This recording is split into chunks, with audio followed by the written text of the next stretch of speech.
Dear students, this is Praveen Kumar Agrawal from Management Department. Welcomes you in my today's lecture of Principles of Economics. In today's lecture, we will discuss upon the second theory of rent. This is known as the Ricardian theory of rent. David Ricardo जो वो classical economist रहे थे अपने time के, बहुत famous classical economist थे, उन्होंने इस पर्टिकुलर थ्योरी को प्रोपाउंड किया था। उन्होंने पहले डिस्कस किया था कि रेंट अराइज क्यों होता है, हाउ डज रेंट अराइज, और उसके बाद उन्होंने एक्सप्रेशन दिया था कि किस तरीके से डिफरेंशियल रेंट्स अराइज होते हैं और उनको किस तरह से डिटरमाइन किया जाता है। तो पहले हम बात करते हैं इनके पॉइंट ऑफ व्यू से कि रेंट अराइज क्यों होते हैं, हाउ डज रेंट अराइजेस, किस तरीके से रेंट अराइज किए जाते हैं। डेविड रिकार्डो ने रेंट की एक प्रॉपर डेफिनेशन प्रोवाइड करी थी। उन्होंने कहा था कि rent is that portion of the produce of the earth which is paid to the landlord for the use of the original and indestructible powers of the soil. इन्होंने rent को define करा था कि जो रेंट है वो rent जो land है यानी कि जो अर्थ है उसकी ओरिजिनल और इनडेस्ट्रक्टिबल पावर को यूज करने के बदले में दिया जाता है। भाई जो लैंड है हम उसकी सॉइल का यूज करते हैं यानी कि उसकी मिट्टी का यूज करते हैं और उस पर डिफरेंट टाइप की क्रॉप्स को ग्रो करते हैं। This is the concept. अब इन्होंने ये कहा कि जिस पर्टिकुलर लैंड की फर्टिलिटी पावर जितनी ज़्यादा होगी, जिसकी ओरिजिनल एंड इनडेस्ट्रक्टिबल पावर जितनी ज़्यादा होगी, उस पर क्रॉप्स का प्रोडक्शन उतना ही ज़्यादा होगा और उसकी जो पर्टिकुलर रेंट है वो उतना ही ज़्यादा होना चाहिए। तो इन्होंने रेंट के पीछे अपना लॉजिक दिया कि जो रेंट पे किया जाता है किसी भी लैंड को, वो उसकी ओरिजिनल और इनडेस्ट्रक्टिबल पावर्स ऑफ द सॉइल की वजह से प्रोवाइड किया जाता है। इट मीन्स दैट रिकार्डो ने फिर इसको कंक्लूड किया कि ट्रू सरप्लस का मतलब है जितने भी एक्सपेंसेस हैं उनको पे कर दिया जाए, जैसे कि लेबर का पेमेंट है, कैपिटल का पेमेंट है, एंटरप्रेन्योर ने खुद को भी अपना पेमेंट दे दिया है, और उसके बाद टोटल रेवेन्यू में से यानी कि जो टोटल प्रोड्यूस हुआ है उसमें से जितना सरप्लस बचा उसे रिकार्डो ने इकोनॉमिक रेंट का नाम दिया और इसके पीछे रीजन दिया कि जो लैंड है उसकी इनडेस्ट्रक्टिबल और ओरिजिनल पावर की वजह से हम उसको रेंट प्रोवाइड करते हैं। तो ये तो बात हो गई कि रेंट अराइज किस तरीके से होता है। अब इन्होंने एक एक्सप्लेनेशन दिया कि रेंट को हम किस तरीके से डिटरमाइन करते हैं। तो इसके लिए उन्होंने डिफरेंशियल रेंट की थ्योरी इसमें इंक्लूड करी थी। इसको हम एक प्रॉपर एग्जाम्पल के हेल्प से अच्छी तरीके से समझ सकते हैं। इन अ प्रॉपर वे हम इसको डिस्कस कर सकते हैं। जो सरप्लस अराइज होता है वो क्यों अराइज होता है, व्हाई दिस सरप्लस अराइजेस, इसको हम एक प्रॉपर एग्जाम्पल के हेल्प से यहाँ डिस्कस कर सकते हैं। सपोज करते हैं यहाँ पे ना, लेट अस सपोज दैट कि किसी पर्टिकुलर कंट्री के अंदर 4 टाइप की लैंड्स अवेलेबल हैं। वो 4 काइंड्स ऑफ लैंड्स कौन कौन सी हैं? A, B, C and D categories of land.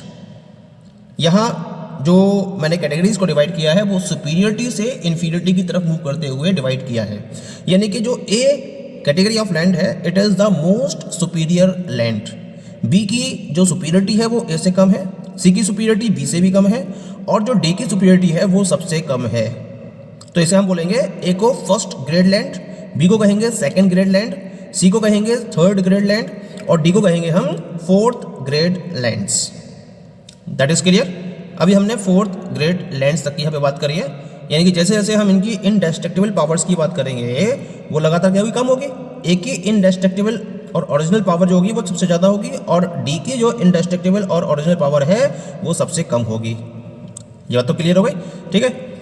अब हम सपोज करते हैं कि हम लेबर और कैपिटल की स्टैंडर्ड यूनिट्स को लैंड पर इंप्लीमेंट करते हैं प्रोडक्शन के पॉइंट ऑफ व्यू से। हमें प्रोडक्शन करना है तो प्रोडक्शन के लिए हम क्या करते हैं, लेबर और कैपिटल की स्टैंडर्ड यूनिट्स को हम इंपोज करते हैं, इंप्लीमेंट करते हैं लैंड के एक पर्टिकुलर पार्ट पर। हम इसके क्या कहते हैं, हम बोलते हैं सर डोजेस। हम क्या कॉन्सेप्ट यूज करेंगे, फर्स्ट डोज को इंप्लीमेंट करा, फिर सेकंड डोज को इंप्लीमेंट करा, फिर थर्ड डोज को इंप्लीमेंट करा। तो एक डोज का मतलब है standard units of labour and capital उसके अंदर इंक्लूड की गई हैं। और जब हम इन कैटेगरीज ऑफ लैंड पर इनको अप्लाई करते हैं, डोजेज ऑफ लेबर और कैपिटल को जब हम इन कैटेगरीज ऑफ लैंड पर अप्लाई करते हैं तो हम यहाँ वीट के डिफरेंट प्रोडक्शन को कुछ इस तरीके से ऑब्टेन करते हैं। किसका प्रोडक्शन हो रहा है, वीट का। तो उसके रिगार्डिंग एक प्रोडक्शन मैंने फॉलो किया है, उसको आगे देखते हैं किस तरह से उसको ऑब्टेन कर रहे हैं। तो यहाँ टेबल में मैंने different doses of labour and capital को रिप्रेजेंट किया है, first dose, second dose, third dose, fourth dose, fifth dose और लास्ट सिक्स्थ डोज तक। और यहाँ मैंने 4 कैटेगरीज ऑफ लैंड को रिप्रेजेंट किया है, A, B, C, D। और उसके रिगार्डिंग मैंने यहाँ पर रिटर्न को रिप्रेजेंट किया है इन क्विंटल्स ऑफ वीट पर एकड़, यानी कि 1 एकड़ में कितना क्विंटल ऑफ वीट्स प्रोड्यूस किया जा रहा है in different categories of land, उसको मैंने यहाँ रिप्रेजेंट किया है। क्योंकि ए की जो इंडेस्ट्रक्टिबल पावर है वो ज़्यादा है, तो ए का प्रोड्यूस ज़्यादा होगा, बी का ए से कम होगा, सी का बी से भी कम होगा और डी का सबसे कम प्रोड्यूस होगा। तो जब फर्स्ट डोज को अप्लाई किया गया तो ए में जो रिटर्न है वो 10 क्विंटल्स का है, बी में 9 क्विंटल्स का, सी में 8 क्विंटल्स का, डी में 7 क्विंटल्स का। इसी तरीके से जब सेकेंड डोज को इम्प्लीमेंट किया गया तो ए का जो रिटर्न है यानी जो प्रोड्यूस है वो 9 क्विंटल्स रह गया, बी का रह गया 8 क्विंटल्स, सी का 7 क्विंटल्स और डी का 6 क्विंटल्स। और इस तरीके से हमें 6 डोज तक जब हमने अप्लाई किया तो हमें ए का जो टोटल प्रोड्यूस है वो 5 क्विंटल्स मिलता है, बी का 4 क्विंटल्स, सी का 3 क्विंटल्स और डी का 2 क्विंटल्स प्रोड्यूस मिलता है। पॉइंट क्लियर हो गया? तो यहाँ तक तो हमने टेबल को डिस्कस कर लिया कि इस तरीके से जब हम डिफरेंट ग्रेड्स ऑफ लैंड पर doses of labour and capital को अप्लाई करते हैं तो हमें ये पर्टिकुलर रिटर्न मिल जाता है। अब आगे चलते हैं। सपोज करो कि पॉपुलेशन की तरफ से वीट की डिमांड की जाती है और जो ए क्लास ऑफ लैंड है वो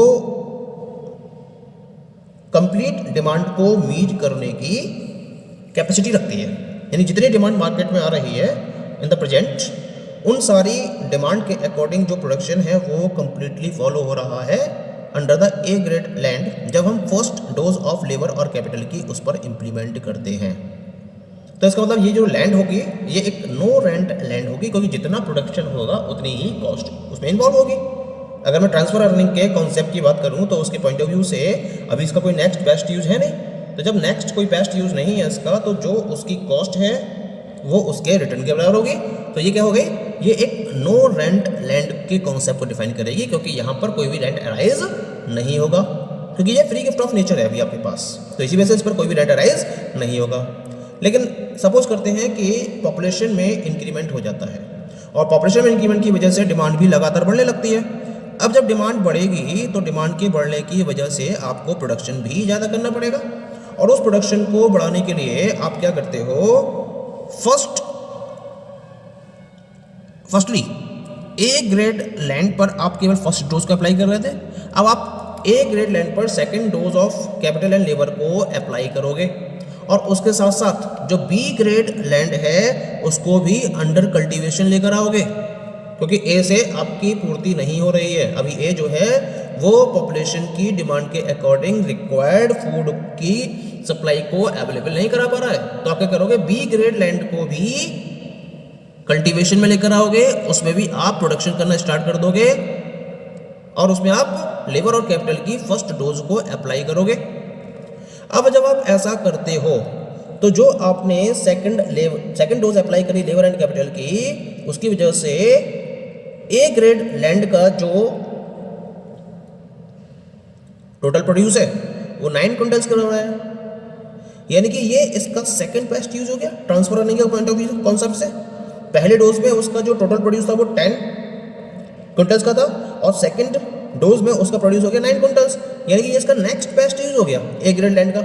जब ये नेक्स्ट बेस्ट यूज हो गया तो जो 9 क्विंटल्स है वो क्या शो करेगा, वो इसकी मार्जिनल रेवेन्यू को रिप्रेजेंट करेगा, यानी कि ये इसकी कॉस्ट को रिप्रेजेंट करेगा, ये स्टैंडर्ड कॉस्ट रहेगी। यानी कि अब कॉस्टिंग कितनी हो गई, 9 क्विंटल्स पर एकड़ की, ठीक है। और बी पर जब आपने फर्स्ट डोज को अप्लाई किया तो बी पर फर्स्ट डोज में आपको कितने मिलने हैं, 9 क्विंटल्स मिलने हैं।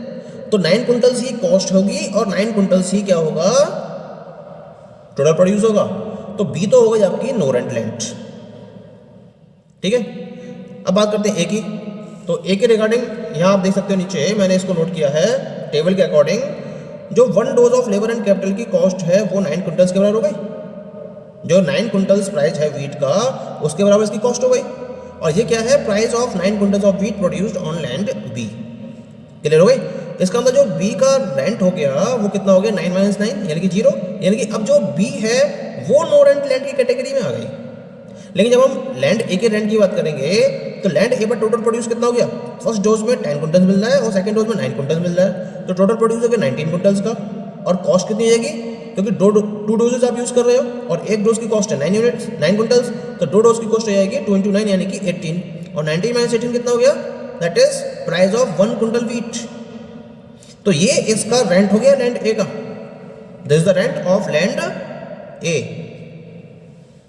Okay, now as the demand for food still grows, यानी कि डिमांड अब लगातार बढ़ती चली जाएगी, तो व्हीट के प्राइस भी क्या होंगे, बढ़ना स्टार्ट होंगे।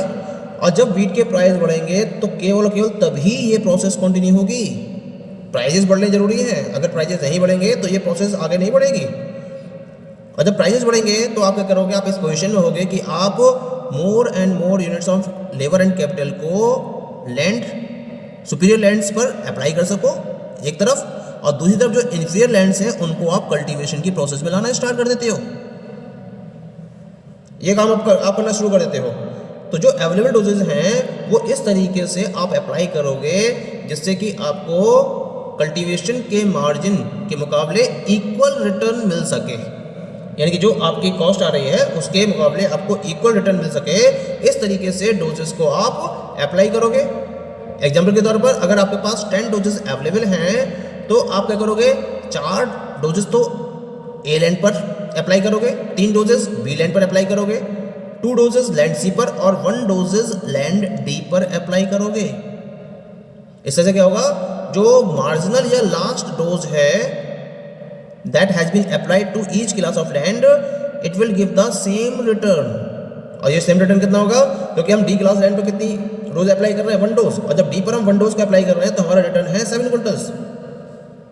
आप टेबल को देख सकते हैं, वो है ना जो पीछे टेबल मैंने ड्रॉ करी है, उस टेबल में जब आप देखेंगे जब लैंड डी पर मैंने 1 डोज का अप्लाई किया है तो उसका जो रिटर्न है वो है 7 क्विंटल्स ऑफ व्हीट। तो जो 7 क्विंटल्स ऑफ व्हीट का प्राइस है वो क्या बन जाएगा, वो कॉस्ट में कन्वर्ट हो जाएगा 1 एकड़ की प्रोडक्शन की या टोटल प्रोड्यूस की हर कैटेगरी की लैंड के लिए। ठीक है, अब क्योंकि नंबर ऑफ डोजेस जो है अप्लाई करी है हमने अलग अलग तरीके से, तो इसका मतलब आउटपुट भी अलग अलग होगा। तो यहाँ पहले बात करते हैं लैंड ए की। लैंड ए में हमने 4 डोजेस को अप्लाई किया है, तो लैंड ए का टोटल प्रोड्यूस क्या होगा, produce of first dose, produce second dose, produce in third dose plus produce in fourth dose. पहले डोज में जो प्रोडक्शन है वो 10 क्विंटल्स का है, सेकंड में 9 का, थर्ड में 8 का और फोर्थ में 7 का। इस तरह से 34 क्विंटल्स का टोटल प्रोडक्शन लैंड ए का है। ऐसी बात करते हैं total produce of land B. First 3 dose apply करी यहाँ पर मैंने, तो फर्स्ट डोज का इसका टोटल प्रोड्यूस है 9 क्विंटल्स, सेकंड का 8 क्विंटल्स और थर्ड का 7 क्विंटल्स। इस तरह से 24 क्विंटल्स का इसका टोटल प्रोड्यूस हो जाता है। ऐसी जब बात करते हैं लैंड सी की, तो लैंड सी में टोटल प्रोड्यूस है पहले डोज का 8 क्विंटल्स और दूसरी डोज का 7 क्विंटल्स, क्योंकि इस पर हमने 2 डोज अप्लाई करी है। टोटल 15 क्विंटल्स का टोटल प्रोडक्शन आ गया यहाँ पर। ठीक है, लैंड सी के रेफरेंस में। ऐसे जब हम लैंड डी की बात करते हैं तो यहाँ पर केवल एक ही डोज अप्लाई की गई है और फर्स्ट डोज में जो लैंड डी का टोटल प्रोड्यूस है वो 7 क्विंटल्स के बराबर है।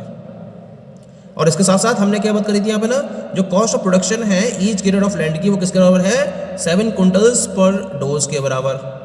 और हमारे पास फॉर्मूला क्या होता है, rent is equal to total produce minus total cost. तो इस फॉर्मूले का यूज करते हुए हम हर पर्टिकुलर कैटेगरी की लैंड के रेंट को कैलकुलेट कर सकते हैं। लेकिन इसके लिए हम नेक्स्ट लेक्चर में प्रॉपर डिस्कशन करेंगे और इसमें मैं बताऊंगा कि किस तरीके से हम रेंट को प्रॉपरली कैलकुलेट कर सकते हैं। Okay, thank you.